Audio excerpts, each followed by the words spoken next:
أعوذ بالله من الشيطان الرجيم. بسم الله الرحمن الرحيم. والعاديات ضبحا فالموريات قدحا فالمغيرات صبحا فأثرن به نقعا فوسطن به جمعا إن الإنسان لربه لكنود وإنه على ذلك لشهيد وإنه لحب الخير لشديد أفلا يعلم إذا بعثر ما في القبور وحصل ما في الصدور إن ربهم بهم يومئذ لخبير.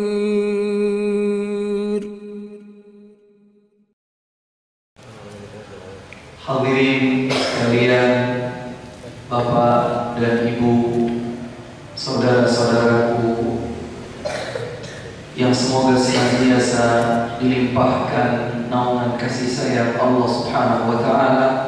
Assalamualaikum warahmatullahi wabarakatuh. Alhamdulillah,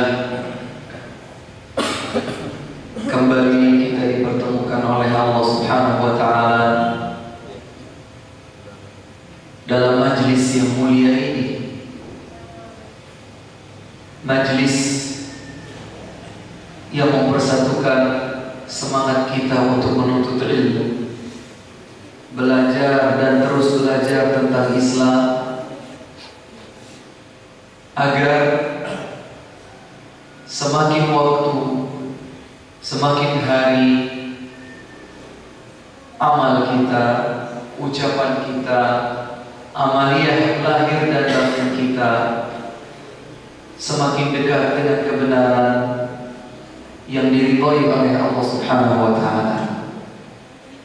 Karena ilmu adalah pintu seluruh kebaikan.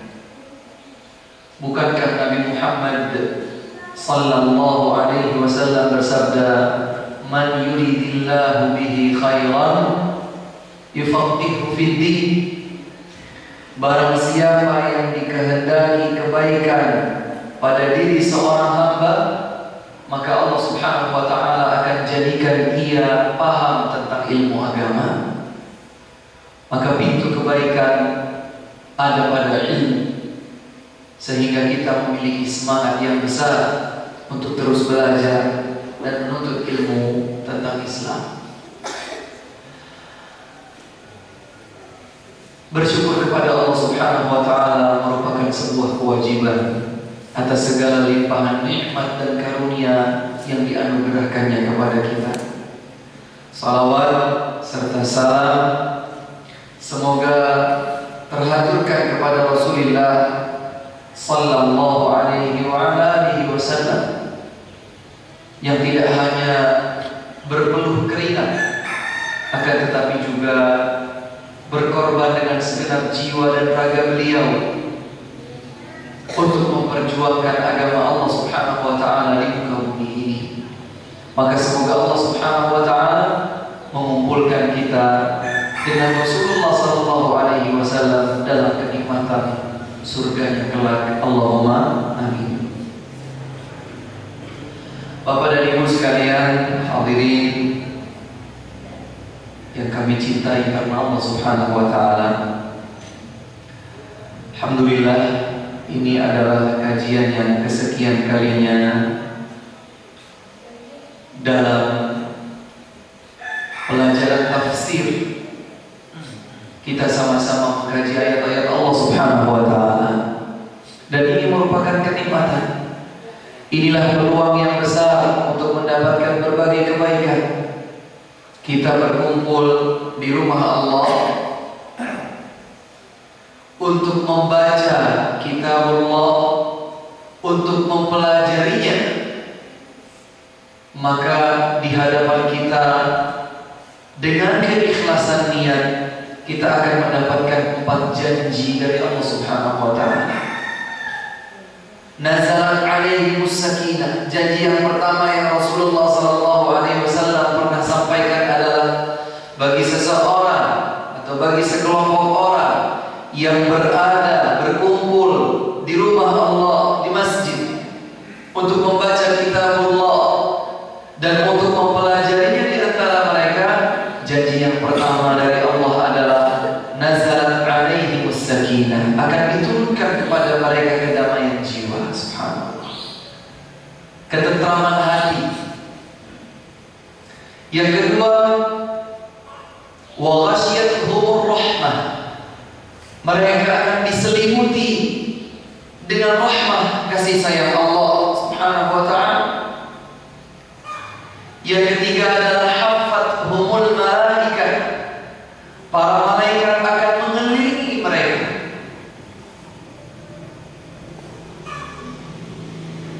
Wa dzakarahumullahu fi man 'indah, dan Allah Subhanahu wa taala akan memuji, akan menyebutkan kebaikan setiap hamba yang berada di majelis ilmu, membaca kitabullah, mempelajari ayat-ayat Allah, memuji mereka di hadapan para malaikatnya di langit sana.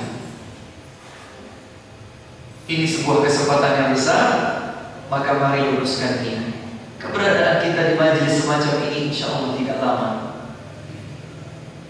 setengah jam, 1 jam, paling lama 2 jam. 2 jam dari 24 jam di 1 hari kita. Kalau ternyata kita itu berada di majelis ilmu hanya 1 kali dalam 1 pekan, maka berarti kita hanya akan berada 2 jam dari 24 dikali 7. Tidak seberapa dibandingkan dengan usia kita. Maka semoga Allah Subhanahu wa taala melimpahkan taufik dan kekuatan inayah kepada kita untuk bisa mengikuti pembelajaran tentang ayat-ayat Allah dalam kajian tafsir ini, dan kita sudah sampai kepada surat Al-Adiyat dalam juz amma, surat yang ke-100 adalah surat Al-Adiyat. Suratnya tergolong surat-surat pendek, dan surat ini memiliki makna yang luar biasa. Surat ini tergolong surat Makkiyah. Surat Makkiyah itu apa? Surat yang diturunkan sebelum Rasulullah SAW berhijrah dari Makkah ke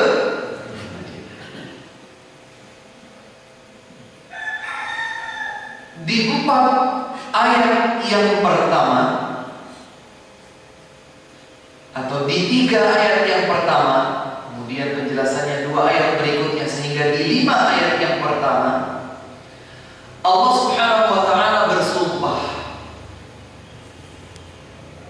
Dan kita ketahui bahwa Allah Subhanahu wa taala Rabbul Alamin, apabila bersumpah maka Allah bebas bersumpah dengan nama Allah sendiri, bahkan bersumpah dengan makhluk-makhluk Allah.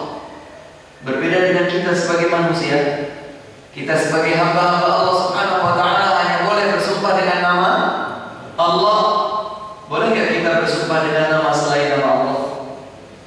Tidak boleh. Demi Allah, demi Rasulullah, demi Allahnya benar, demi Rasulullahnya tidak boleh. Rasulullah sallallahu alaihi wasallam bersabda, "Man halafa bi ghairillahi faqad kafara aw asyrak." Barang siapa yang bersumpah dengan selain nama Allah, maka dia telah melakukan kekufuran, bahkan dia telah melakukan kesyirikan. Mengapa demikian? Karena ketika seseorang itu bersumpah, maka yang dijadikan sebagai sumpah pasti sesuatu yang agung, pasti sesuatu yang mulia, pasti sesuatu yang berkedudukan tinggi. Karenanya seorang tidak boleh mengingat dan mengucapkan sebagai bentuk keyakinan ada yang lebih tinggi, ada yang lebih mulia, ada yang lebih agung daripada Allah Subhanahu wa Ta'ala. Karenanya seorang manusia, seorang hamba hanya boleh bersumpah atas nama Allah Subhanahu wa Ta'ala saja. Adapun Allah Subhanahu wa Ta'ala, maka Allah sebagai Rabb semesta alam, Allah memiliki hak prerogatif, memiliki kebebasan untuk bersumpah dengan apapun dan dengan siapapun. Karenanya kita ketahui Allah bersumpah dengan waktu, wal asri. Allah bersumpah dengan waktu duha. Lebih spesifik, di antara sekian waktu ada waktu duha yang jam-jamnya itu diketahui terbatas. Allah bersumpah dengan waktu duha, waktu duha. Allah bersumpah dengan matahari, padahal matahari adalah salah satu makhluk Allah. Wasyamsi wa duha. Allah bersumpah dengan bulan, wal qamari idza talaha. Allah bersumpah dengan siang dan malam, wan nahari idza jallaha, wal laili idza yaghshaha, dan seterusnya. Maka Allah Subhanahu wa Ta'ala bebas untuk bersumpah dengan apapun dan dengan siapapun. Di dalam ayat-ayat yang pertama surat Al-Adiyat, Allah Subhanahu wa Ta'ala bersumpah dengan makhluknya, yaitu kuda. Apa? Kuda. Mengapa Allah Subhanahu wa Ta'ala bersumpah dengan hewan yang satu ini? Apakah karena ia memiliki keistimewaan? Jawabannya pastilah ya. Terlebih bahwa Al-Adiyat adalah kuda-kuda khusus yang dipergunakan pada saat berperang. Berarti dia itu kuda yang terlatih, kuda yang memiliki sekian banyak keistimewaan untuk Kenapa kuda berperang itu termasuk istimewa? Karena Rasulullah Sallallahu Alaihi Wasallam memperjuangkan tegaknya dakwah Islam di masa beliau hidup. Salah satunya adalah dengan berperang di jalan Allah Subhanahu wa Ta'ala. Bukan hanya sekedar bertaruh keselamatan, tetapi bahkan juga bertaruh dengan jiwa dan raga beliau. Rasulullah Nabi Muhammad Sallallahu Alaihi Wasallam beserta para sahabatnya bertaruh jiwa dan raga untuk mempertahankan dakwah Islam. Bisa dibayangkan bapak-bapak sekalian, seandainya dulu segenap musuh-musuh Islam, mulai dari orang-orang kafir Quraisy, orang-orang Persia, orang-orang Romawi, orang-orang Yunani, menyerbu kaum muslimin, dan kaum muslimin tidak mempertahankannya dengan bentuk jihad fi sabilillah. Seandainya itu tidak terjadi, apakah mungkin Islam akan sampai kepada kita sekarang? Belum tentu. Karena Islam diperjuangkan tidak hanya dengan lisan, yaitu dakwah, tidak hanya dengan iman dan takwa, tidak hanya dengan tulisan, bahkan Islam pun diperjuangkan dengan jiwa dan raga dalam peperangan. Maka segala sesuatu yang memiliki peran penting dalam peperangan Di dalam Islam. Termasuk di antaranya adalah kuda-kuda perang. Bahkan Allah Subhanahu wa taala menyebutkan kuda-kuda perang, kuda-kuda pertempuran sebagai bagian dari sumpahnya. Dan tidaklah mungkin Allah Subhanahu wa taala bersumpah dengan sesuatu di antara makhluknya kecuali karena makhluk tersebut memiliki kedudukan yang istimewa di sisi Allah Subhanahu wa taala. Allah berfirman, A'udzu billahi minasyaitonir rajim. Bismillahirrahmanirrahim. Wal 'adiyati dhabha. Demi kuda-kuda perang yang berlari kencang sehingga terdengar engah suaranya. Di kuda itu kalau berlari kencang maka akan terdengar engah suaranya. Wal 'adiyati dhabha. Allah bersumpah dengan kuda perang yang berlari kencang sampai-sampai terdengar engahan suaranya. Tanda bahwa kuda ini memiliki kecepatan yang luar biasa. Bahkan sampai saat ini di antara ukuran kehebatan kendaraan-kendaraan seperti mobil misalnya, itu diukur dengan kecepatan kuda. Kecepatan mobil adalah sekian kali kuda. Kenapa kuda dijadikan sebagai ukuran? Tidak bisa dipungkiri bahwa kuda memiliki kecepatan lari yang bahkan tidak dimiliki oleh yang lain di antara hewan-hewan sejenis dengannya. Dan pada saat peperangan, kuda dirasa paling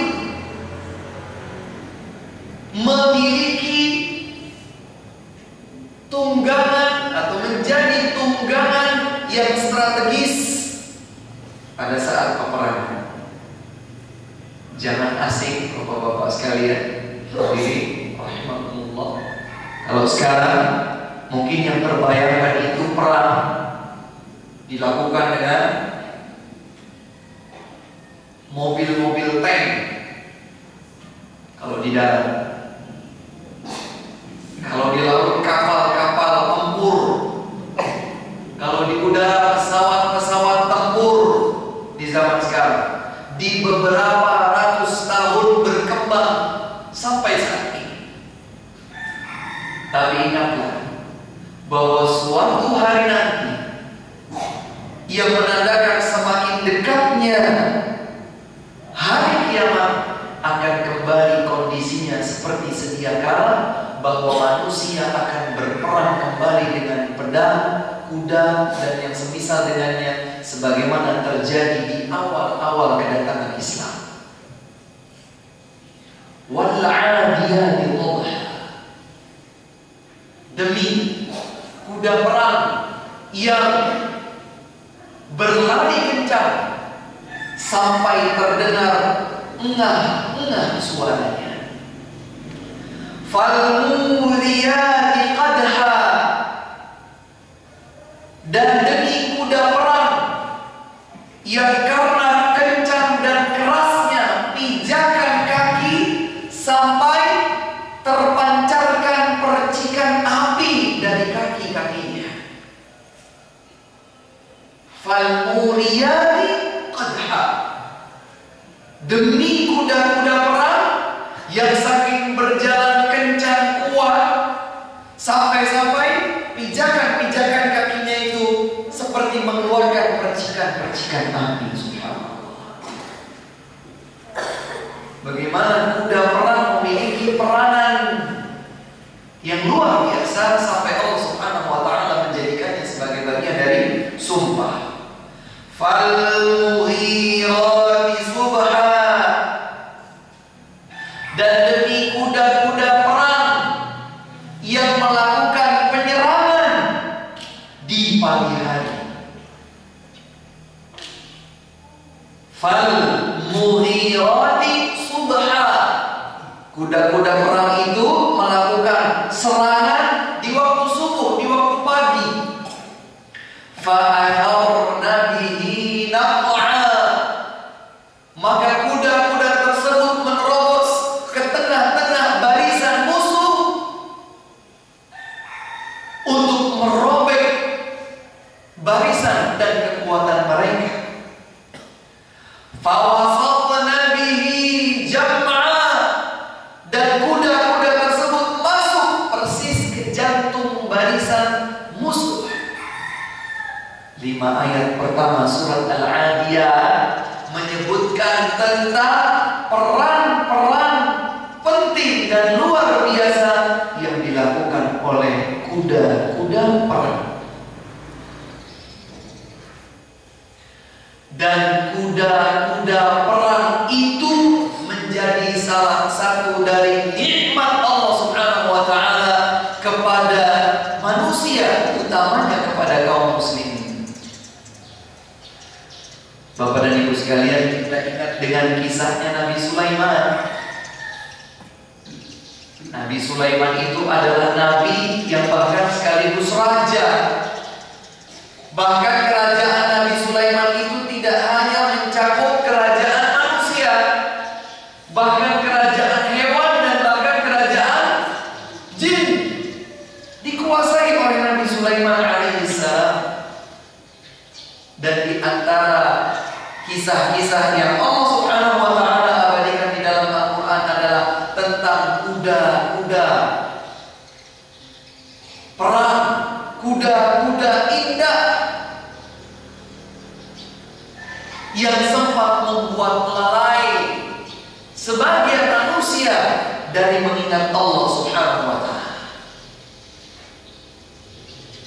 Dan bahkan sampai saat ini, sampai hari ini kita dapatkan sebagian orang sangat peduli, sangat perhatian terhadap kuda-kuda pacuan. Betul atau tidak? Tidak hanya di Indonesia, bahkan di setiap negara orang-orang memperhatikan dengan bentuk perhatian yang besar terhadap kuda-kuda pacuan. Dan kuda-kuda semacam itulah yang paling pas dipergunakan untuk berperang antara kaum muslimin dengan kaum kufar di dalam rangka menegakkan dakwah Islam. Maka keberadaan kuda-kuda semacam itu adalah nikmat Allah Subhanahu wa taala kepada manusia. Kemudian mulailah di ayat yang ke-6 Allah Subhanahu wa taala menyebutkan tentang kondisi kita sebagai manusia. Allah menyatakan, innal insana li rabbihi lakanud. Sungguh setiap insan terhadap Rabbnya, terhadap Allah Subhanahu wa ta'ala, lakanud, benar-benar ingkar, kufur. Inilah manusia. Manusia itu pada dasarnya membawa sifat-sifat kufur kepada Allah Subhanahu wa ta'ala. Ingkar kepada bentuk-bentuk nikmat Allah Subhanahu wa ta'ala, persis sebagaimana yang Allah firmankan di dalam ayat yang lain, innal insana lakafur. Sesungguhnya insan, manusia itu banyak melakukan kekufuran, kufur nikmat dan kufur-kufur yang lain. Dan di ayat lain Allah menyebutkan, wa qalilun min ibadiyas syakur. Sedikit sekali di antara hamba-hambaku, kata Allah, yang bersyukur kepada-Ku.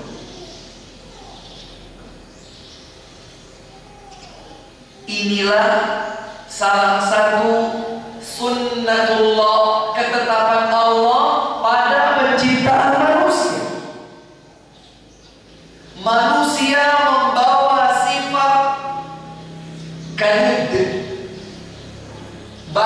ingkarnya, banyak kufurnya, banyak keluh kesahnya. Innal insana khuliqa halu'a. Sesungguhnya manusia itu diciptakan memiliki sifat banyak berkeluh kesah. Idza massahu syarru jazua. Kalau dia ditimpa kesulitan, yang ada adalah mengeluh dan bersedih. Kalau dia tidak memiliki kelapangan rizki, dia mengeluh dan bersedih. Wa idza massahul khairu manu'a. Dan apabila ia mendapatkan kebaikan, kelapangan rizki, keluasan nikmat, dia menjadi orang yang kikir, lupa. Inilah sifat dasar manusia. Kan dikasih mendung minta terik matahari, dikasih terik matahari minta, dikasih hujan minta panas, dikasih panas minta hujan, dikasih kesibukan minta istirahat, nganggur, dikasih waktu luang. Saya tuh kalau nggak beraktivitas gimana? Terus seperti ini manusia. Dikasih banyak anak mengeluh, kalau tidak punya anak dia mengeluh. Dikasih nikmat luas, rizkinya langgeng, lupa bersyukur. Tidak dikasih itu, yang adalah tanda kurang bersyukur kepada Allah Subhanahu wa taala. Maka itulah makna innal insana li rabbih lakanud. Sesungguhnya manusia itu terhadap Allah Rabbnya kanud, ingkar, tidak bersyukur, kufur, tidak pandai memanjatkan puji kepada Allah Subhanahu wa taala dan menjadikan nikmat-nikmatnya sebagai pendorong meningkatnya kualitas ibadah dirinya kepada Allah Subhanahu wa taala.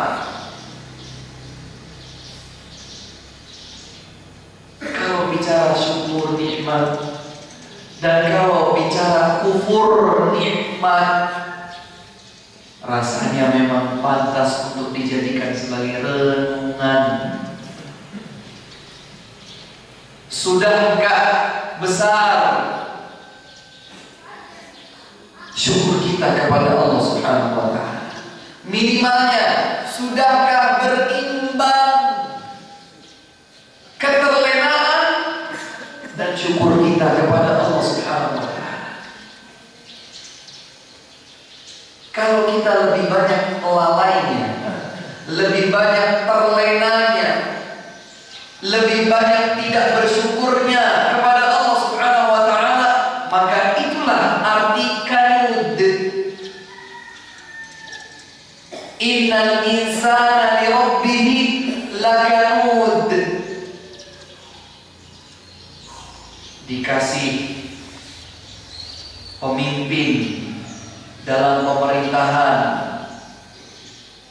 karakteristiknya A, bukan didukung pemerintahannya terhadap kaum muslimin, justru dicari celah-celah negatifnya untuk dijatuhkan. Berganti pemimpinnya, mereka pula yang memilih. Tapi setelah jadi pemimpin negeri ini, mereka pula yang mencari celah-celah dan bahkan ingin menjatuhkannya. Terus dari waktu ke waktu kita lihat fenomena-fenomena bagaimana firman Allah Subhanahu wa taala menjadi mukjizat pembukti kebenaran. Innal insana li rabbih lakanud. Punya pemimpin baik, tidak disyukuri, tidak didukung, ditambal kekurangannya, ditutupi, bukan diungkap sebagai borok yang menjatuhkannya. Tidak itu manhaj yang diajarkan dalam Islam. Bukan itu jalan yang seharusnya ditempuh oleh kita sebagai umat Islam. Setiap pemimpin umat Islam, seorang muslim yang pantas untuk mendapatkan dukungan, bantuan dan doa-doa kebaikan dari kita sebagai rakyat. Innal insana li rabbihi lakanud.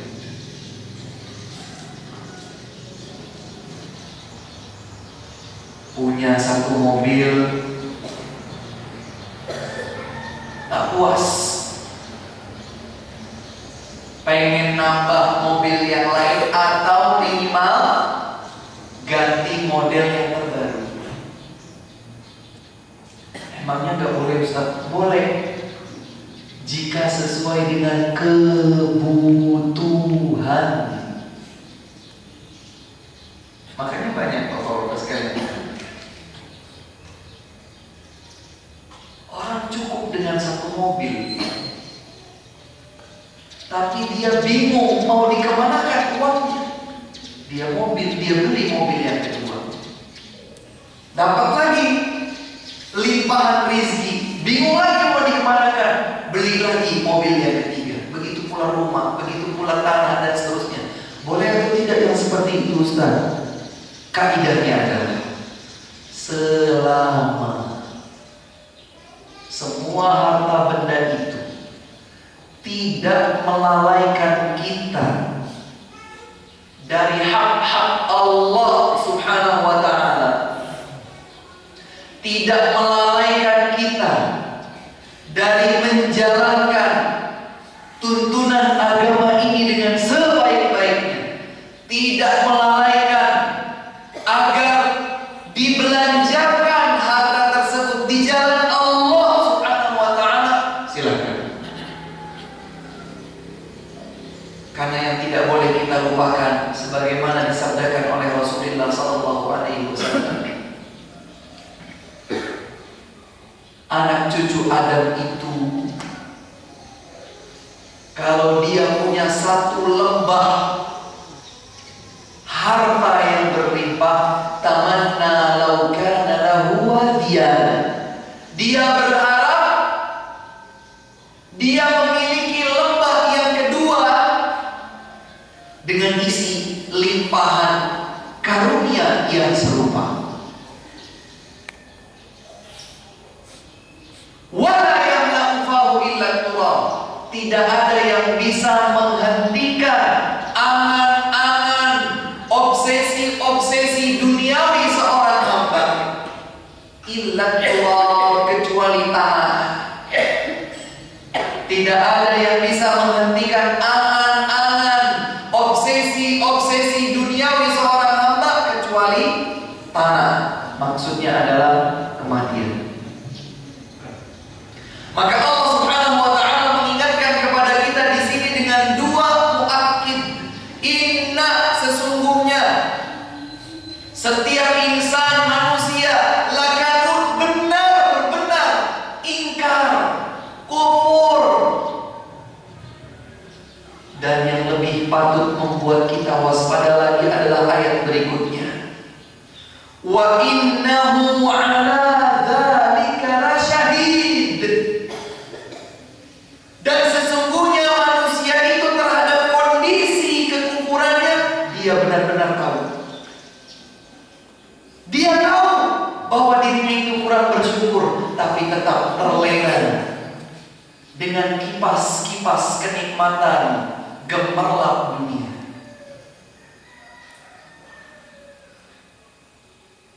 Kalau generasi terdahulu, as-salafus salih, para sahabat Nabi Muhammad, para tabi'in, generasi setelah sahabat, para tabi'ut tabi'in, generasi setelah para tabi'in, yang kemudian mereka itu adalah as-salafus salih, generasi terdahulu yang berada di atas kesalihan agama mereka. mereka itu semakin kaya dunia, harta dunia. Kita dapatkan mereka itu justru semakin taat kepada Allah Subhanahu wa Ta'ala.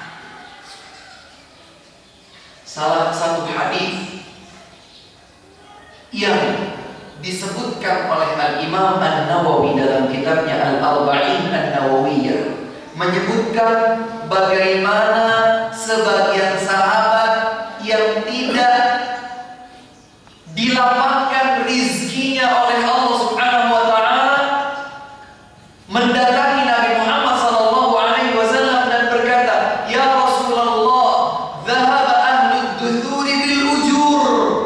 Rasul,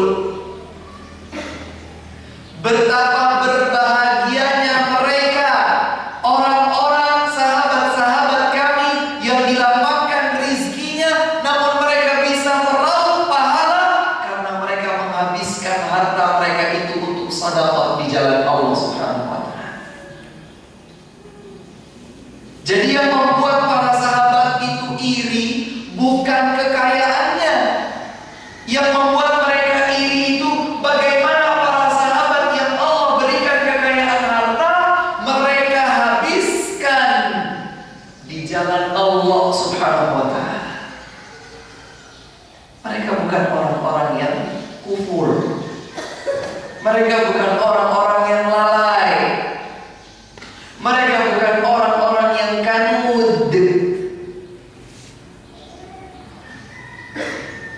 Maka kalau kita ingin mengambil contoh, ambillah contoh itu dari Nabi Muhammad SAW dan ambillah contoh itu dari para as-salaf as-salih, generasi salaf terdahulu yang berada di atas kesalihan. 3 generasi utama yang dipuji oleh Nabi Muhammad SAW. Khairun nasi qarni, sebaik-baik manusia adalah generasiku, yaitu para sahabatnya. Tsumma alladziina yalunahum, kemudian generasi setelah mereka, yaitu para tabi'in. Tsumma alladziina yalunahum, kemudian generasi setelahnya lagi, yaitu para pengikut tabi'in. Maka waspadalah kita terhadap kondisi kita sebetulnya tahu banyak kufur kita kepada Allah, banyak lalai kita kepada Allah, banyak ingkar kita kepada Allah, banyak keterbuaian, keterlenaan kita dari yang seharusnya senantiasa mengabdi untuk Allah Subhanahu wa Ta'ala.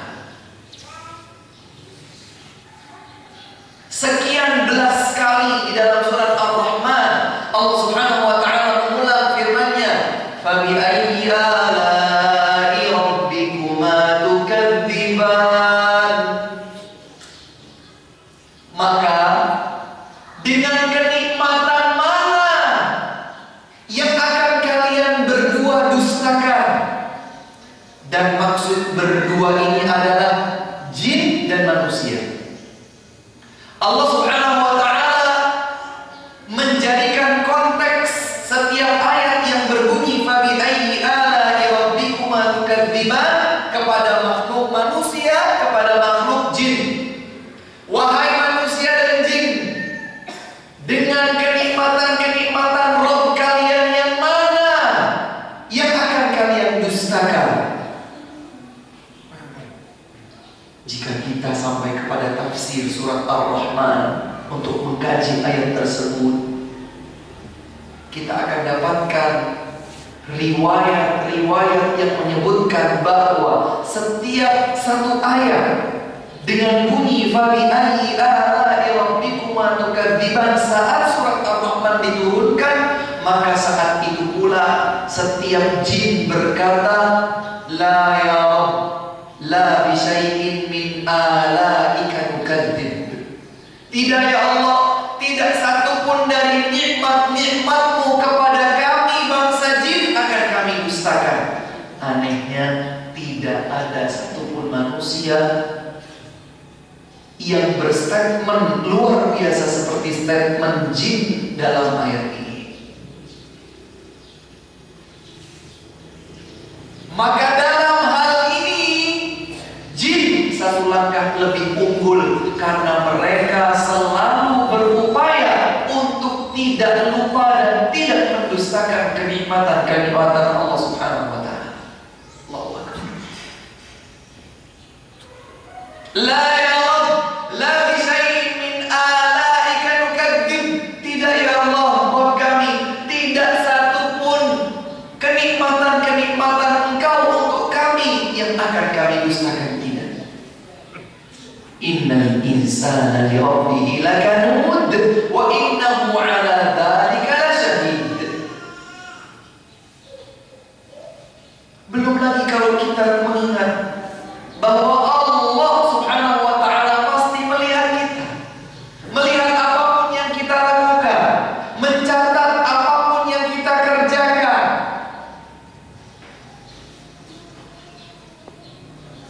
Saya bisa untuk tidak lalai, tapi saya tidak peduli meskipun saya lalai. Di dalam lubuk hati, seringkali seseorang itu menyadari, Allah, saya kok begini ya? Kenapa saya begitu? Kenapa saya lewatkan kesempatan kebaikan? Kenapa justru saya melangkah menuju jalan yang dimurkai oleh Allah? Itu terbesit pada lubuk hati yang paling dalam.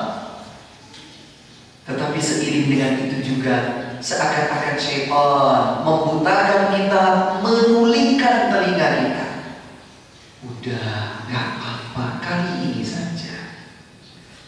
Sudah, tidak masalah, lakukan saja itu. Nanti besok taubat, nanti istighfar,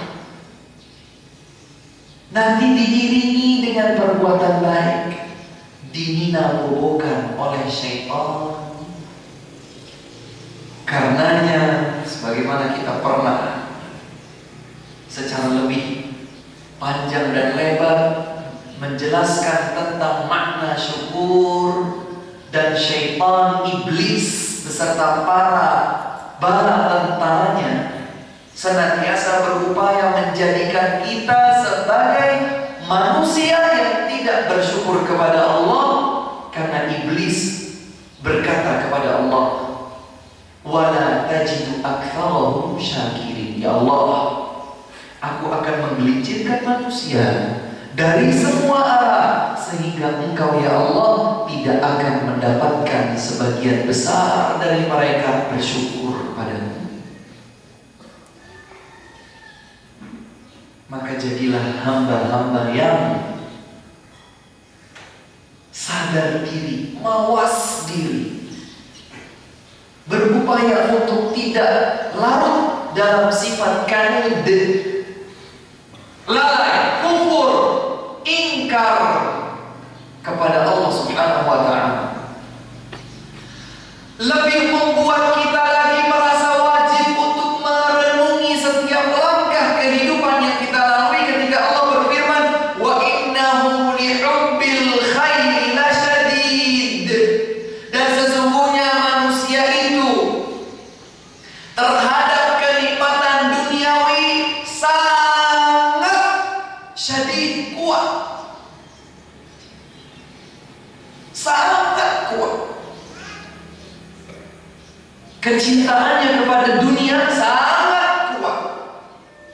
Itulah sifat manusia yang Allah sebutkan di dalam ayat ke-8 surat Al-Adiyah.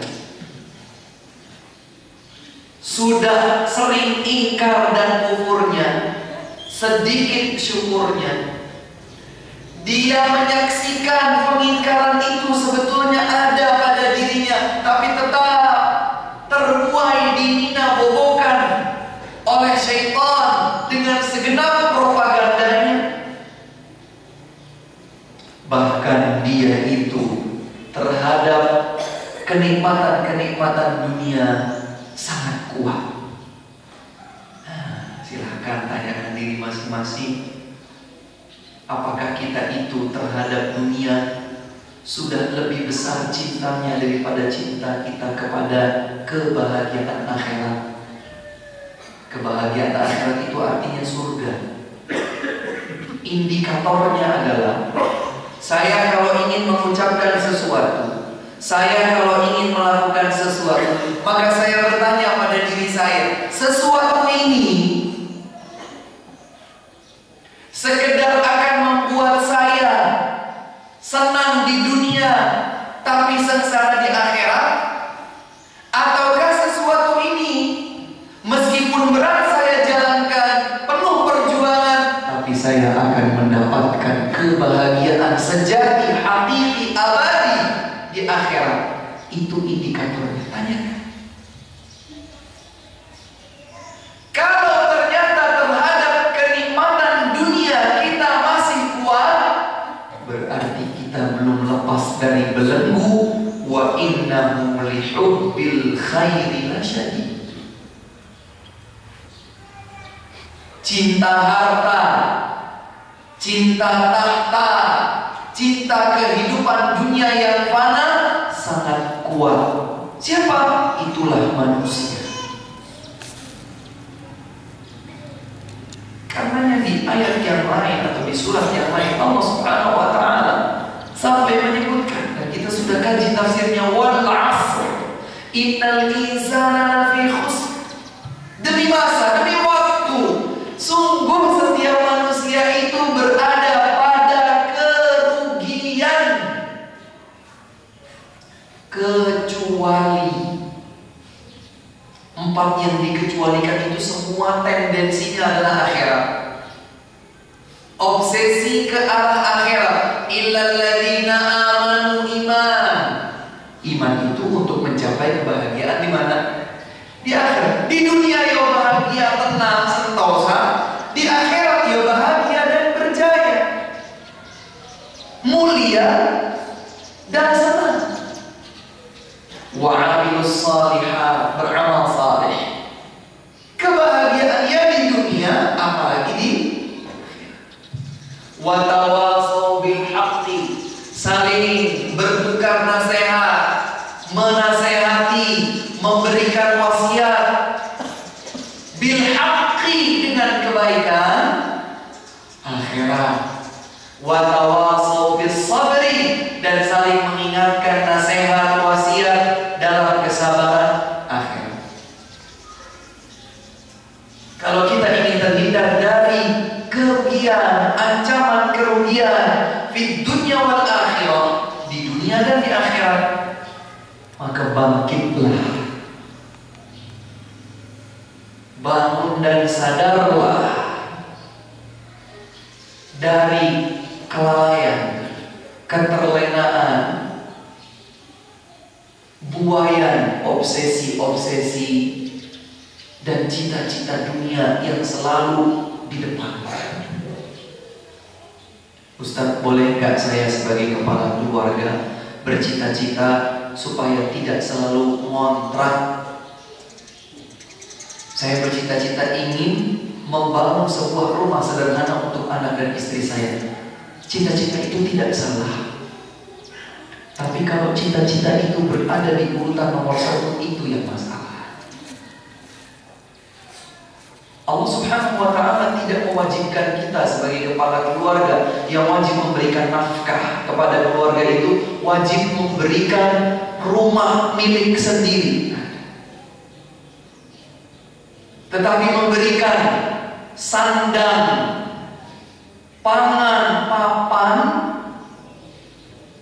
itu memang kewajiban. Tapi memberikan rumah milik pribadi yang mewah atau megah, tidak ada perintahnya. Rumah merupakan salah satu kenikmatan dunia, tetapi bukan satu-satunya cita-cita dunia. Karenanya sangat disayangkan sebagian generasi muda, bahkan ini pun dibentuk oleh generasi yang tua. Kamu jangan nikah kalau belum punya pekerjaan yang mapan, kalau belum punya tempat tinggal yang jelas. Mau ditaruh di mana anak istrimu? Akhirnya pemuda yang sudah menggebu-gebu ingin melindungi kehormatan dirinya dengan menikah, jadi mundur lagi. Iya deh, nanti umur saya baru 22, saya belum punya pekerjaan yang mapan, pekerjaannya masih serabutan. Generasi orang tuanya menanamkan yang seperti itu, generasi yang mudanya tidak tahu bagaimana seharusnya menempatkan prioritas-prioritas kecintaan di dalam hati ini. Kita boleh bercita-cita memiliki sesuatu yang baik di dunia ini, boleh. Seseorang berangan-angan bercita-cita ingin memiliki kendaraan sebuah mobil karena dia butuhkan. Kalau di musim hujan untuk menghadiri satu kajian ke kajian yang lain, dia, istrinya, anaknya kehujanan, harus berteduh dulu 1 jam, 2 jam.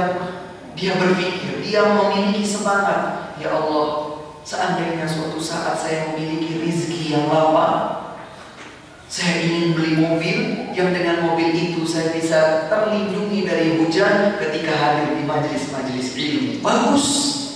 Tapi ingat, bukan berada di ranking yang pertama menjadi obsesi dan segala perhatian kita untuknya. Wa innahu li hubbil khairi la syadid. Kalaulah kita punya keinginan, angan-angan, cita-cita duniawi dan itu sah-sah saja, maka jadikanlah dia berada di urutan-urutan ranking yang kesekian. Karenanya seorang mukmin dia tidak akan merasakan lezatnya iman sampai dia jadikan kecintaannya kepada Allah, kecintaannya kepada Rasulullah SAW ranking 1 dan ranking 2. Setiap kita itu kan punya jantung hati ya Pak ya.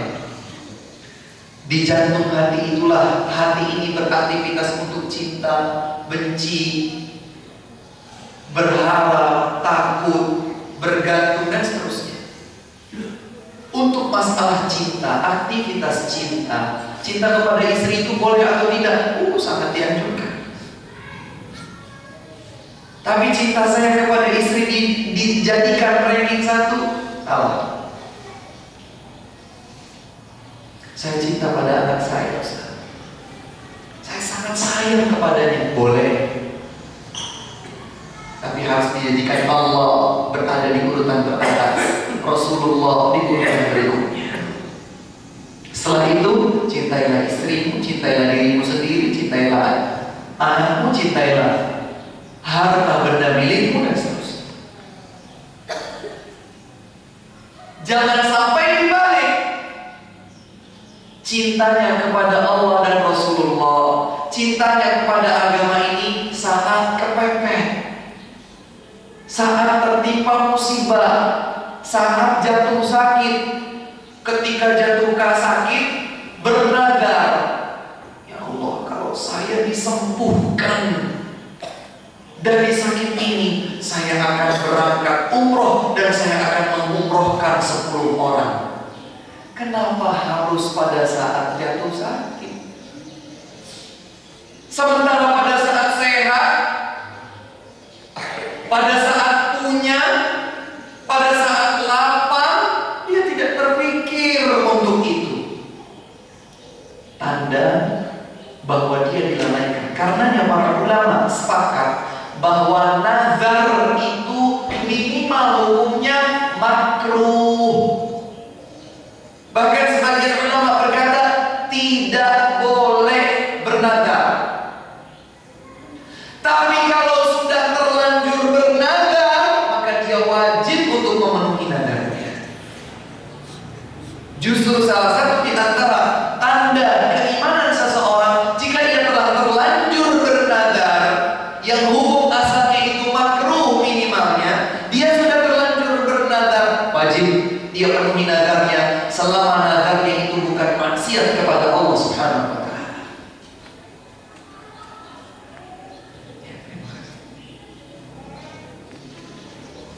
Maka jadilah hamba-hamba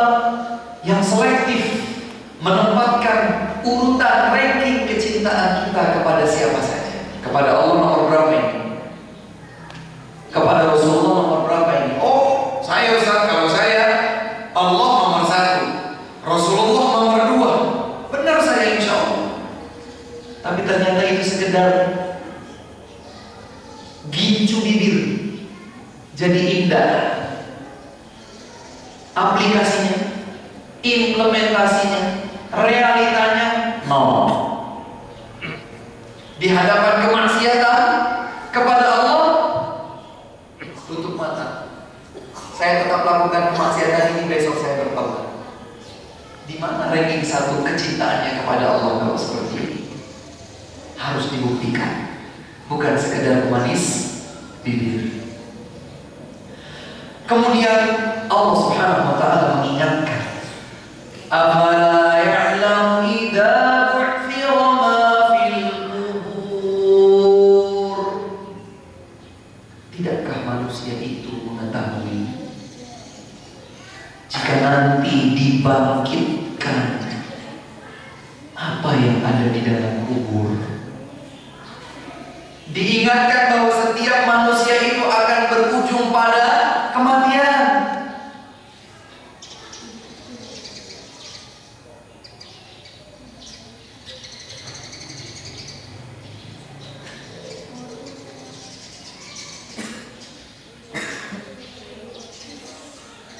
Pasti akan dibangkitkan semua yang ada di kubur. Wah, mana mungkin Ustaz? Meninggalnya sudah 200-300 tahun yang lalu. Debunya saja sudah tidak ada. Jangankan tulang belulang, debunya tidak ada. Kain kafannya tidak ada bekasnya. 300 tahun yang lalu meninggal. Tidak ada yang sulit bagi Allah Subhanahu wa taala. La tu'adunna thumma la tunabba'unna bima 'amiltum wa dzalika 'ala Allah yasir. Kalian sungguh benar-benar pasti akan dibangkitkan kembali, dan sungguh benar-benar kalian akan diperhitungkan semuanya. Kalian akan diberitahukan kembali apa yang telah kalian lakukan. Wa dzalik 'ala Allah yasir. Dan yang seperti itu bagi Allah Subhanahu wa taala sangat dan sangat mudah. Maka setelah Allah Subhanahu wa taala mengingatkan bahwa sifat dasar manusia itu ingkar, kufur, bahkan dia menyadari dan mengetahui hal tersebut, namun dia tetap cinta kepada segenap obsesi-obsesi dunianya, maka kemudian Allah mengingatkan, afala ya'lamu idza bu'thira ma fil qubur. Tidakkah setiap manusia itu mengetahui, melihat nanti pada saat dibangkitkan apa yang ada di alam kubur, semuanya akan berlari kocar-kacir. Yauma yafirrul mar'u min akhihi. Di hari tersebut, pada hari kiamat terjadi, semuanya dibangkitkan kembali. Bahkan yang sudah tidak menjadi lagi tulang belulang, sudah menjadi debu, dibangkitkan kembali oleh Allah Subhanahu wa taala. Namun di saat itulah kemudian nanti manusia kocar-kacir. Yafirrul mar'u min akhihi. Dia akan berlari dari saudaranya. Wa ummihi wa abi. Dia berlari dari ibu dan ayahnya. Wa sahibatihi wa bani. Dia akan berlari dari istri dan anak-anaknya. Kenapa? Likulli imri'in minhum yawma idzin sya'nun yughni. Karena pada saat itu masing-masing dari manusia akan panik untuk mempertanggungjawabkan semua yang pernah dilakukannya di dunia. Maka diingatkan oleh Allah Subhanahu wa taala, gak usah nunggu tua. Mohon maaf, tidak harus menunggu usia 60-70 tahun. Kalau Allah inginkan anak usia 15 tahun yang baru saja akil balik, Allah wafatkan. 20 tahun Allah wafatkan. 25 Allah wafatkan. 30 Allah tidak mengenal usia. Idza jaa ajaluhum la yastakhiruna sa'atan wa la yastaqdimun. Kalau sudah tiba waktu ajal, tidak ada yang bisa mempercepat atau menundanya. Ingatlah bahwa suatu saat kita akan dibangkitkan dari kubur. Wa hussila ma fis sudur. Dan tidakkah manusia itu mengingat akan ditampakkan semua yang dahulu hanya tersembunyi di dalam dada. Saya bilang saya tidak cinta dunia, itu yang terlahirkan pada lisan kita, kelihatan nampak lahiriah. Tapi di dalam hati saya cinta dunia. Datang hari kiamat, yang disembunyikan di dada semua akan dinampakkan oleh Allah Subhanahu wa Ta'ala. Tidak ada yang tersembunyi. Maka hendaklah setiap manusia ingat akan hal tersebut, ingat akan momen penting itu. Hussila ma fis sudur, akan dinampakkan, akan dilahirkan apa yang sebelumnya hanya tersembunyi di dada-dada manusia. Allah Subhanahu wa Ta'ala yang mengetahui, ya'lamu kha'inatal a'yun wa ma tukhfis sudur. Allah tahu lirikan-lirikan pengkhianatan mata. Dia ingin orang menganggap bahwa dirinya menundukkan pandangan dari yang haram untuk dilihat, tapi ternyata ketika dia melihat peluang, ada peluang, orang yang di sekitarnya tidak memperhatikan lirikan matanya, ia pun melirik untuk melihat keharaman tersebut. Allah tahu. Wa ma tukhfis sudur, Allah pun tahu apa yang ada di dalam dada kita. Mohon maaf Pak, sebagai laki-laki normal, biasanya ketika melihat wanita cantik dan menarik, kemudian syaitan menghembuskan bisikan dan godaan, bahkan sampai terbayang-bayang sesuatu yang hanya seharusnya dibayangkan dia lakukan bersama istrinya saja. Tapi karena syaitan menggoda, syaitan membuatnya terlena, dia membayangkan melihat seorang wanita dari jauh, tapi dia membayangkan lekuk tubuhnya, bagian-bagian dalam pada tubuh wanita tersebut, berharap membayangkan bersama dengan wanita itu, dan seterusnya. Di mana dia sembunyikan bayangan-bayangan tersebut? Di dada, hanya dalam benak pikirannya. Nanti pada hari kiamat tidak ada yang tertutup. Maka tidakkah manusia takut ketika hari itu tiba, di mana semua akan dinampakkan?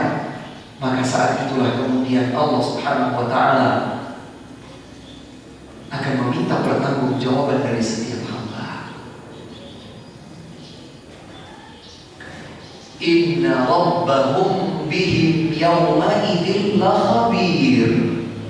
Sungguh Rabb mereka Allah Subhanahu wa Ta'ala di hari tersebut, pada hari terjadi, pada hari kiamat tersebut terjadi, di mana semua akan dinampakkan, semua akan diminta pertanggungjawabannya. Sungguh hanya Allah Subhanahu wa Ta'ala la khabir, yang maha mengetahui itu semua.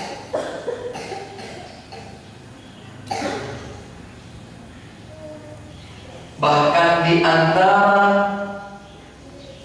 yang akan menggugurkan amal ibadah seorang hamba adalah saat ia menyendiri, tidak ada orang yang lain tahu, tapi ternyata di tengah-tengah kesendiriannya ia melakukan keharaman-keharaman yang telah diharamkan oleh Allah Subhanahu wa Ta'ala.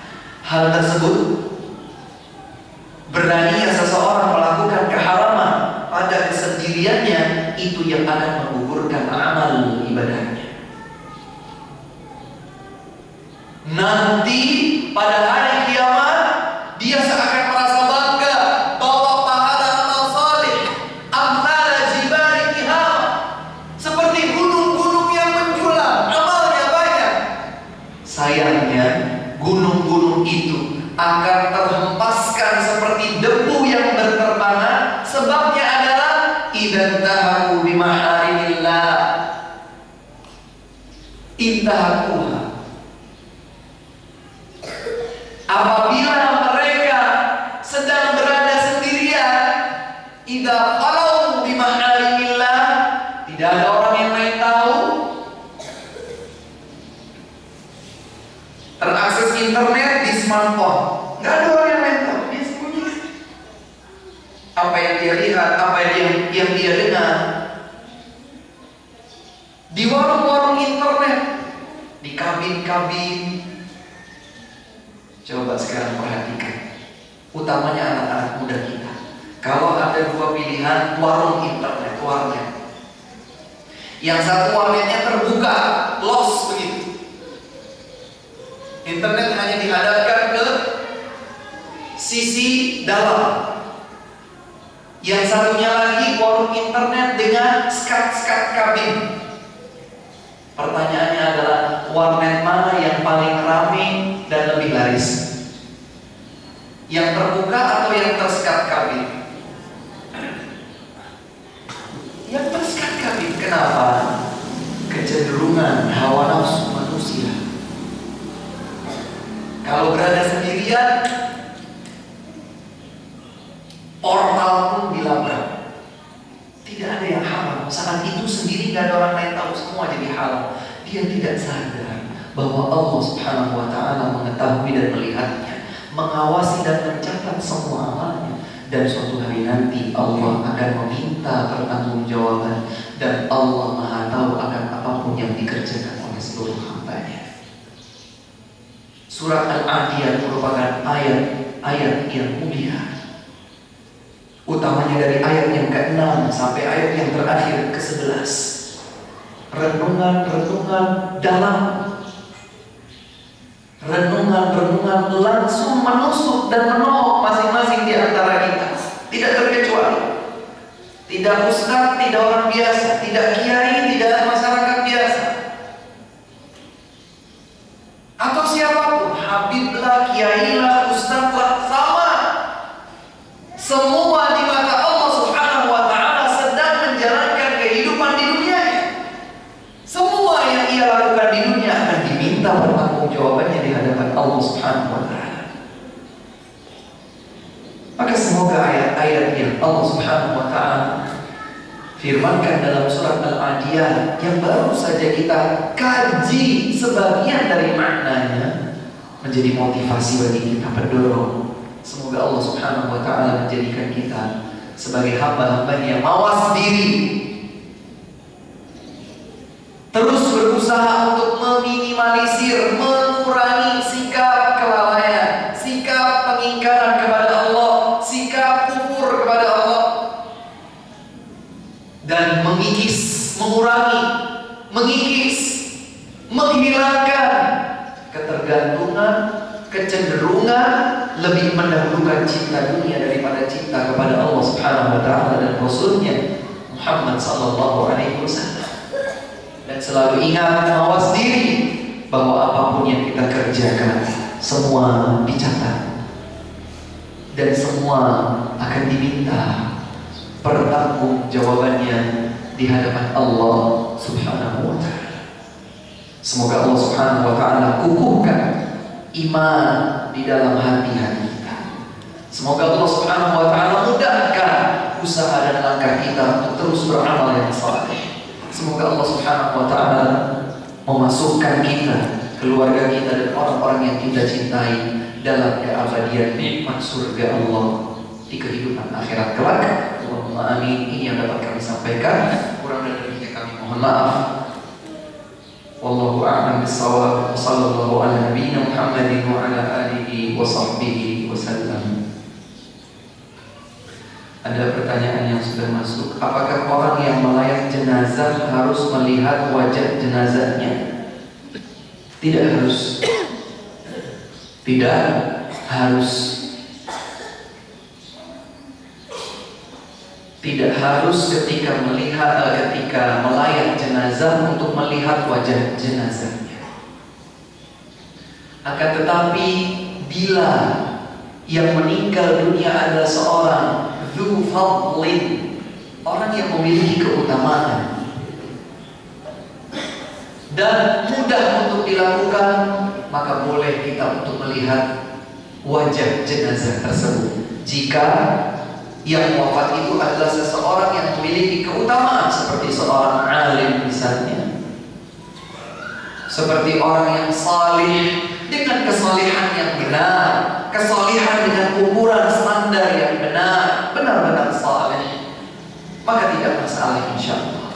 Sebagaimana itu dilakukan oleh Abu Bakar As-Siddiq radhiyallahu anhu terhadap Rasulullah sallallahu alaihi wasallam. Abu Bakar As-Siddiq sahabat karim Rasulullah sallallahu alaihi wasallam yang sekaligus menjadi mertua Rasulullah sallallahu alaihi wasallam Abu Bakar, karena putrinya Aisyah radhiyallahu anha adalah istri Nabi Muhammad Rasulullah sallallahu alaihi wasallam. Pada saat para sahabat bertanya kepada Rasulullah, "Wahai Rasulullah, siapakah orang yang paling kau cintai?" Jawabannya adalah Aisyah. Kemudian sahabat tersebut bertanya lagi, "Minar rijal, kalau laki-laki siapa yang paling kau cintai wahai Rasulullah?"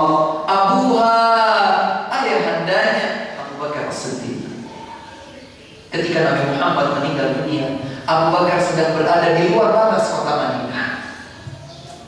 Begitu mendengar kabar wafatnya Rasulullah SAW, beliau kembali ke kota Madinah setelah Rasulullah wafat. Kemudian Abu Bakar As-Siddiq radhiyallahu anhu mendekat kepada jenazah Rasulullah SAW, memandangi dengan kesedihan hati dan ketulusan cinta kepada Rasulullah. Abu Bakar kemudian mencium keningnya dan berkata, "Wallahi tibta hayyan wa mayyitah." Demi Allah, engkau wahai Rasulullah yang baik dan indah untuk dipandang pada saat engkau hidup, bahkan setelah engkau menjadi mayit sekali. Oleh karena itu tidak wajib, tidak juga menjadi sebuah anjuran yang bersifat mutlak bahwa setiap kali kita melayani jenazah kita harus melihat wajah jenazahnya, tidak.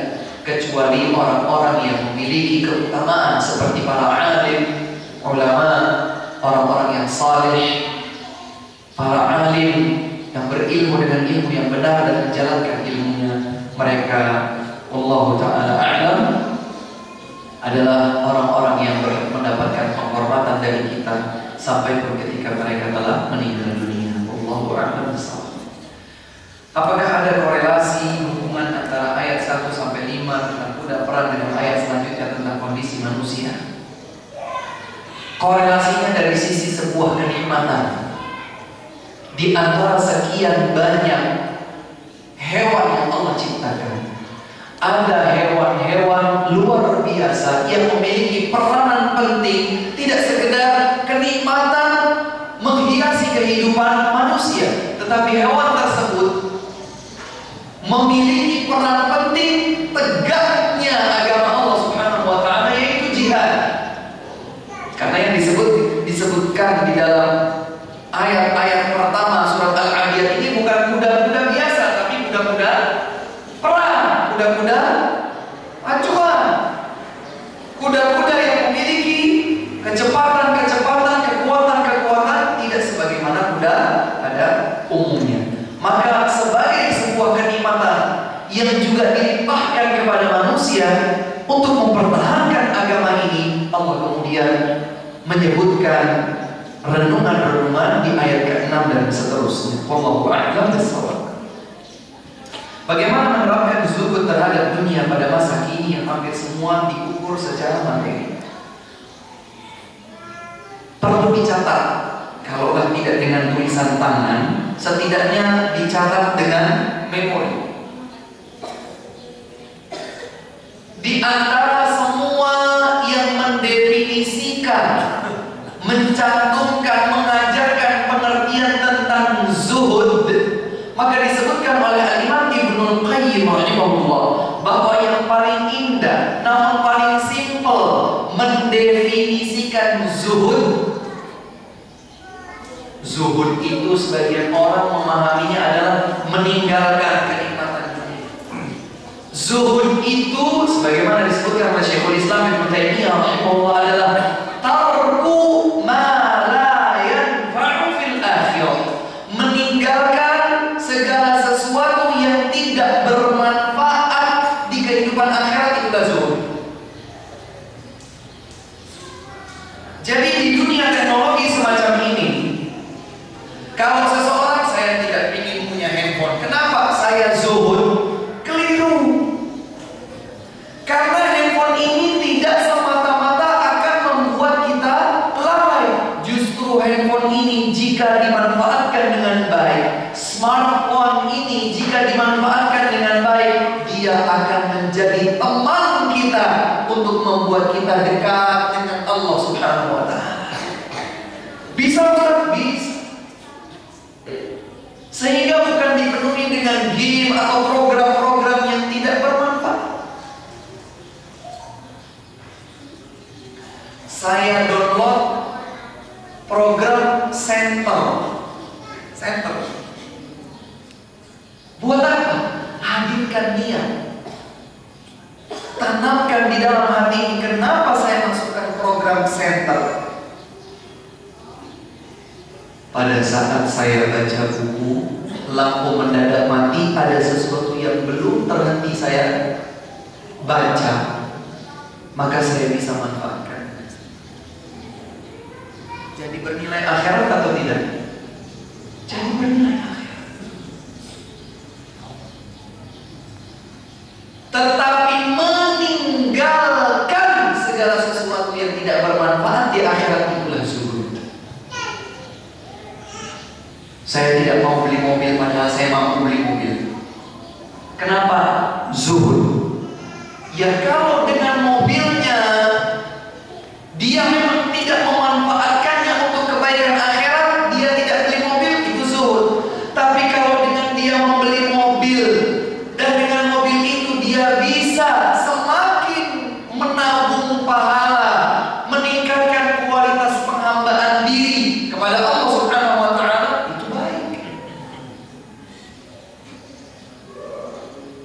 bahkan dengan dia memiliki mobil, dia sudah menancapkan tekad. Dia mengajak serta istri dan anak-anaknya untuk bertekad yang sama. Dengan nikmat mobil yang kita miliki, kapan waktu tetangga kita, saudara kita ada yang membutuhkan, kita harus berada di barisan terdepan untuk membantu mereka. Jadi bernilai akhirat atau tidak? Jadi bernilai akhirat. Maka segala sesuatu tolak ukurnya adalah bermanfaatkah hal ini di akhirat atau tidak bermanfaat.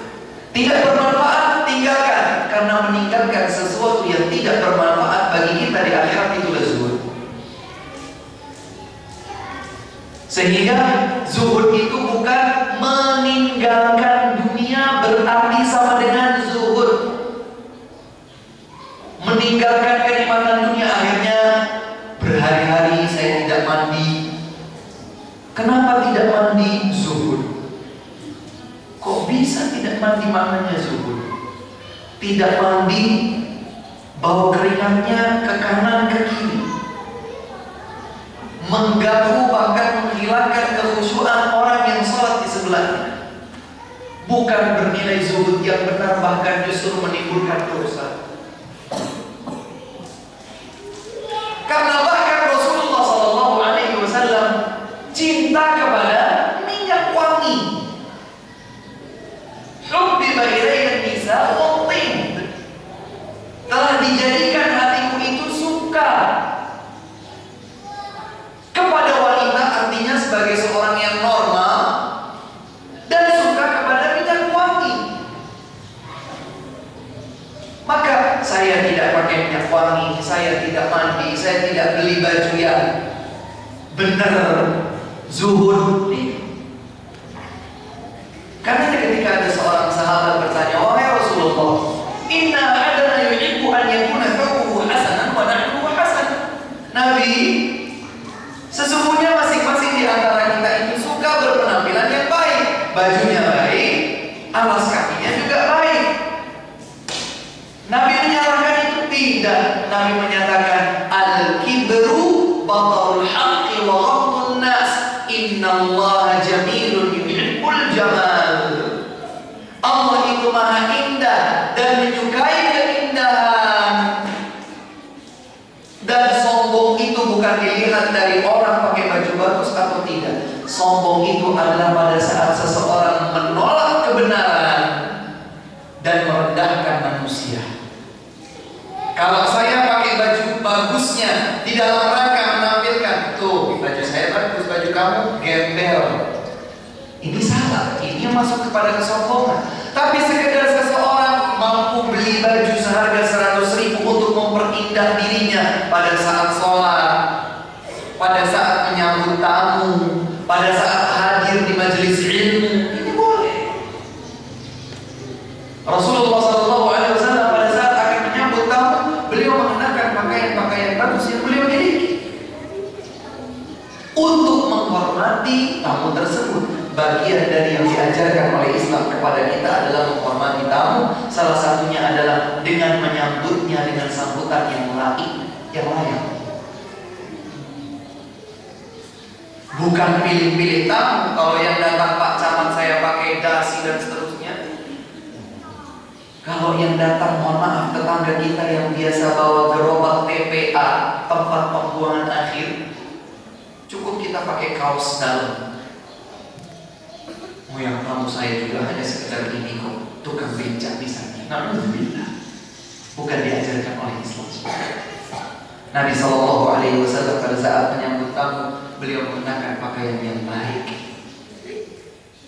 Sehingga kembali kepada pertanyaan tentang zuhud. Zuhud itu definisi yang paling tepat adalah sebagaimana yang disebutkan oleh Syekhul Islam Ibnu Taimiyah, tarku ma la yanfa'u fil akhirah, meninggalkan semua hal yang tidak bermanfaat bagi kita di kehidupan akhirat, itulah zuhud. Allahu a'lam bissawab. Mohon bersedia agar hati lebih mencintai akhirat daripada dunia.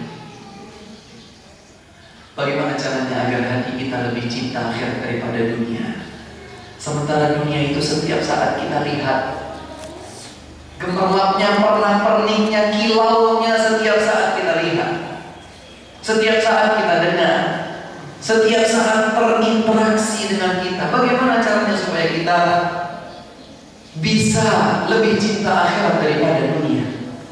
Kalau kita meniti jalan Nabi Muhammad Rasulullah SAW, kita meniti jalan para sahabatnya, kita meniti jalan para tabi'in, tabi'ut tabi'in, maka kita akan menjadi hamba-hamba yang lebih cinta akhirat daripada dunia, yang selalu ingat kepada kematian, yang selalu bersyukur dan hindarkan diri dari kufur, yang selalu ingat bahwa suatu hari nanti kita akan dibangkitkan dari kubur dan kita akan diminta pertanggungjawaban akan apapun yang kita lakukan. Dengan mengingat bahwa dunia ini fana. Bapak-bapak silakan sebutkan kepada saya, adakah orang yang merasa dirinya kaya atau hebat di dunia ini dan dia abadi tidak mati? Ada yang tidak mati di antara manusia, sehebat apapun, sekaya raya apapun, tidak, fana. Secantik apapun Miss World, Miss Universe, Miss yang lain, kecantikannya berusia. Begitu datang 40 tahun, begitu datang 50 tahun, semuanya luntur dan layu. Tidak ada yang abadi. Ingat bahwa suatu saat titik akhirnya akan tiba, garis finish harus kita lalui dengan terhembuskannya nafas yang terakhir dan terhentinya denyut nadi. Tanda bahwa kita harus mengatakan, selamat tinggal dunia, sekarang menuju perjalanan yang abadi, tidak ada mati, yaitu perjalanan kehidupan akhirat. Dan alam kubur adalah fase pertama kehidupan akhirat.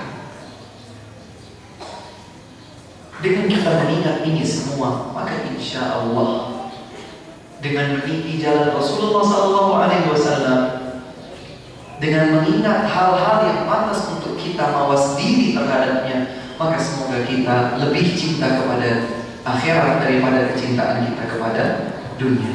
Barangkali ini yang dapat kami sampaikan. Allah Ta'ala a'lam bishawab. Barangkali satu pertanyaan lagi yang disampaikan secara lisan, kalau memang masih ada, silakan. Waalaikumsalam warahmatullahi wabarakatuh. Kami sebagai manusia jelas menyadari banyak kekurangan dan keluh kesah itu tadi. Bagaimana caranya supaya kami bisa memperbaiki diri kita masing-masing? Mengurangi saja, bukan menghilangkan barangkali. Mengurangi aja bagaimana caranya? Iya. Satu aja. Barakallahu fiik. Masya Allah. Pertanyaan yang simpel, tetapi jawabannya adalah sebagaimana tadi kami sampaikan, renungan. Seperti apa sih hebatnya seorang manusia? Makanya bapak-bapak sekalian, kita harus kasihan kepada generasi muda ini. Anak-anak, setiap saat film-film superhero selalu ditampilkan. Ada Batman, Superman, Aquaman, dan seterusnya. Ditampilkan bahwa manusia itu bisa memiliki kekuatan yang super, semuanya super.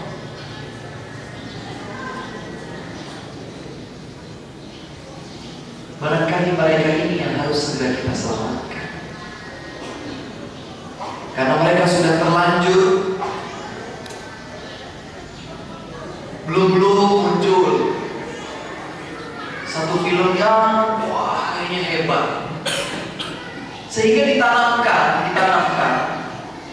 pada diri anak-anak kita itu bahwa manusia itu bisa mencapai kekuatan yang luar biasa. Sampai saat ini saya belum pernah tahu ada manusia normal biasa yang benar-benar bisa terbang seperti hanya Superboy atau Superman. Bahkan salah satu pemeran utama film Superman di tahun 80-an, tahu bagaimana dia meninggal dunia? Jatuh dari kuda dan terinjak dengan kuda oleh kudanya sendiri, mati, lumpuh. Inilah Superman dunia. Superman, apa artinya Superman? Manusia super, super lemahnya, super lalainya, super terlenanya.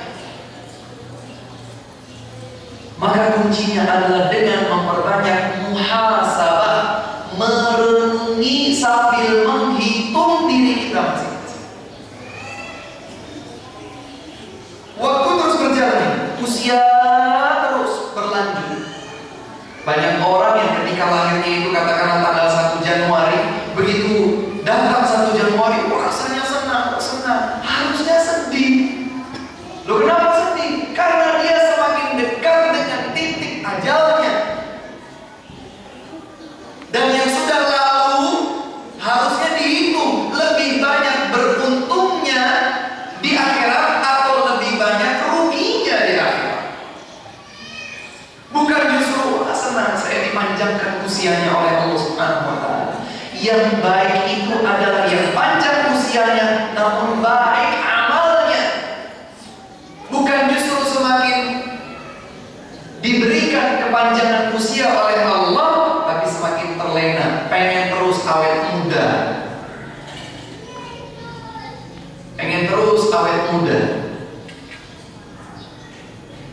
Nah, sebagian orang sekarang itu menjaga kesehatan dirinya bukan untuk lebih kuat dalam beribadah, menjaga kesehatan dirinya, mengatur pola hidup, mengatur pola makan. Supaya apa? Supaya panjang usia, gak cepat penyakitan. Kalaulah itu adalah sebuah tujuan, harusnya itu bukan tujuan nomor 1. Tujuan kita yang utama menjaga kesehatan ini adalah agar semasa kita sehat, kita bisa memanfaatkan kesehatan itu sebagai modal utama beribadah kepada Allah. Igtanim khamsan qabla khamsin, manfaatkan 5 sebelum datang yang 5. Salah satu di antaranya adalah sihataka qabla maradik. Waktu sehat memanfaatkan sebelum datang waktu sakit. Karena kalau sakit belum tentu bisa sholat berjamaah di masjid. Kalau sakit belum tentu sholatnya bisa berdiri sempurna. Kalau sakit belum tentu bisa berpuasa di bulan Ramadan. Maka mumpung masih sehat, manfaatkan. Ini dihitung. muhasabah, dihitung. Muraqabah, merasa diawasi oleh Allah Subhanahu wa Ta'ala. Ada polisi yang mengawasi kita, bukan manusia, tapi Allah yang Maha Tahu. Ada malaikat yang mencatat semua gerak-gerik kita. Dengan itulah kemudian kita itu akan berpikir, kalau begitu dunia itu sesaat, ya sesaat Pak. 60 tahun itu apa artinya? Satu hari di akhirat 50.000 sana, 50.000 tahun satu hari. Fi yaumin kana miqdaruhu 50.000 sana. Satu hari di akhirat bukan 24 jam, 50.000 sana, 50.000 tahun. Ada ujungnya? Tidak ada ujungnya. Kenapa disebut al-yaumul akhir, hari akhirat? Karena akhir sudah tidak ada lagi ujungnya, itulah akhirnya. Kalau tidak di surga, ya di neraka. Dengan muhasabah, berhitung diri terus. Kalau bahasa orang sekarang itu evadir, evaluasi diri. Ayo evaluasi diri. Standarnya apa? Barometer untuk mengevaluasi dirinya apa? Agama. Saya itu sudah baik atau belum? Kacamatanya adalah agama. Menurut agama saya sudah baik, alhamdulillah, tingkatkan. Menurut agama saya masih banyak lalainya, kurangi, kikis. Beralih untuk memperbaiki diri. Maka semoga dengan demikian kita bisa menambah semangat kita. Tidak pandang usia. Tidak pandang usia, tidak pandang apakah dia sudah menikah atau belum. Yang sudah menikah apakah dia baru punya anak atau sudah punya cucu, apakah dia masih aktif ataukah sudah pensiun, apakah dia masih berjabatan ataukah tidak pandang. Begitu ajal tiba dan tidak ada yang tahu. Semua harus berakhir dan semua harus siap dipertanggungjawabkan. Dan kita milih langkah kita. Mau langkahnya akan berujung kepada bahagia di surga, atau mau langkahnya akan mengantarkan kita kepada sengsaranya api neraka, na'udzubillah, tsumma na'udzubillah. Barangkali itu yang bisa kami sampaikan, kurang dan lebihnya kami mohon maaf. Alhamdulillah senang sekali bisa bertemu dengan Bapak-bapak sekalian hadirin jamaah masjid ini yang selalu mengikuti kajian-kajian ilmiah di masjid yang semoga Allah Subhanahu wa Ta'ala berkahi ini. InsyaAllah kita akan berjumpa kembali di kesempatan yang lain apabila Allah Subhanahu wa Ta'ala melimpahkan taufiknya kepada kita. Subhanakallahumma wa bihamdika asyhadu an la ilaha illa anta astaghfiruka wa atubu ilaik. Wassalamualaikum warahmatullahi wabarakatuh.